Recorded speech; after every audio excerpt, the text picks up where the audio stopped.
How to watch Hulu outside the United States.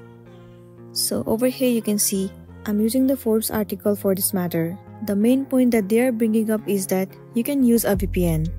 And in my opinion, this is also the best method possible.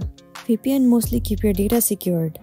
And however, you can change your country or the region for the Hulu. You can use any of the VPN that you want to. You can see some of the examples of VPN over here, such as NordVPN or ExpressVPN. You have to install it in your device. And once it has been installed, open the app VPN and then navigate to the Hulu's website. And all you want to do is follow the prompt to sign up. Once you are logged into your Hulu's website, you will be able to see the option of location. All you want to do is click on it and set the location to the outside of the United States. But you need to keep in mind that Hulu may block the access if it discovers a VPN user is being used.